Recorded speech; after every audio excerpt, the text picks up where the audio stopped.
Dan McQuade. We have here Classic Sports History of WrestleMania Series 2 cards. Do you want to open them? Do you want to remember the guys? Are you willing to put gum in your mouth if you're not able to remember the guys? Yes, yes, and no.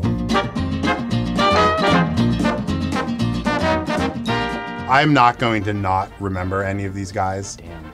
My brain is full of late 80s wrestling knowledge. Can you cut that as a promo to camera? I am not gonna not remember some guys. I'm not gonna eat the gum. All right, let's do it. It's pretty far away. It's far enough away that the man appears to be completely nude except for wrestling boots. He does appear to be completely nude. That is the Ultimate Warrior celebrating winning the WWF Championship at WrestleMania 6. This is like right when I got into wrestling. I actually first got into wrestling because of my Uncle Dave, who told me that these guys pretend to fight and it's really funny. So wrestling was always, for me, like fake, and I think that's why I still enjoy it to this day. Here's a car. That is the Honky Tonk Man, the greatest Intercontinental Champion of all time, as he would say. This is him with his fake gold record. I think he was a good guy at first, the Honky Tonk Man, but because he's a wrestling Elvis impersonator, like everyone just booed him. And then he became a bad guy, and he actually beat Ricky Steamboat for the Intercontinental title and held it for 400 some days. And he would always sort of win by like cheating, and so it became like a big deal when Ultimate Warrior finally demolished him in like a minute to win the title. It was a good end to the storyline. Honky Tonk Man later wrestled in a tag team with Greg Valentine called Rhythm and Blues. Here is a Venus man. So that is Ravishing Rick Rude. Sure is. Pinning Jimmy Superfly Snuka, who recently was indicted for killing his girlfriend in the 80s. Yeah.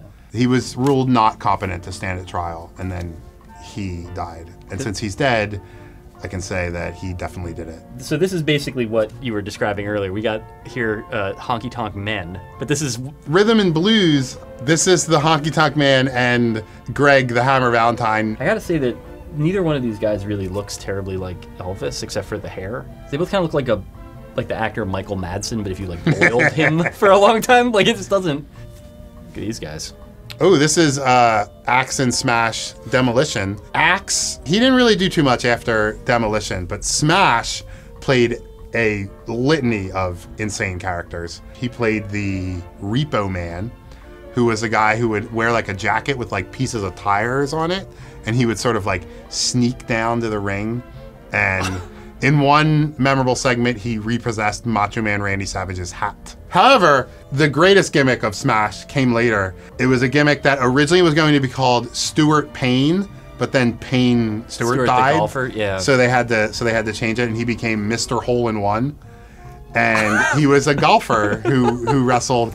And before the match, he would like roll out like a miniature putting green, like you might see in like a executive's office in the 80s. Mm-hmm. And he would say, "I'll lay down for you to pin me if you can make this putt." And then when the guy was about to putt, he would attack them. And they always fell for it. So this one, I think even I can tell you what's happening in this just because the two people are so recognizable. But yes, this is Andre the Giant beating up Bobby Heenan, cementing his face turn at the end of WrestleMania 6. Mm-hmm. First he got kicked in the face and then beat up Bobby Heenan. Now he's a good guy. Wrestling. There's some stuff happening in this card. Can we talk about this? I don't know, can we? Well, so this is the Ultimate Warrior pinning someone to win. Tell. It doesn't say on the back. Oh, and here we're finally into some cards that are actually, that they have names on them. Oh, whoa. This is Brutus the Barber Beefcake. Mm-hmm. He originally was a male stripper.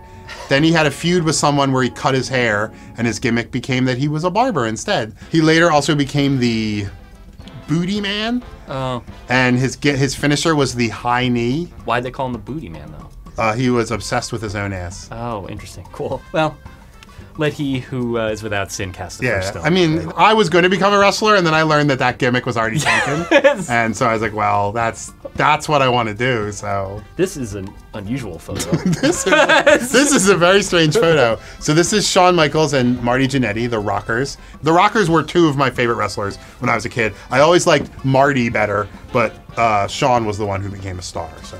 And here's a guy that I, again, did not follow wrestling. I read obits for this guy, one particular by Ian Williams, that like made me emotional. Yeah, Dusty Rhodes. Yeah. So when WWF signed him, they ran these vignettes that were like, he would be working as like a garbage man or like behind a meat counter. WWF also later had Duke, the dumpster Drosy, who was a garbage man. He would bring like the kind of garbage can that like Oscar the Grouch lives in. Did he like dump to garbage the ring on guys when he yeah, beat them? yeah, Nice, yeah. nice.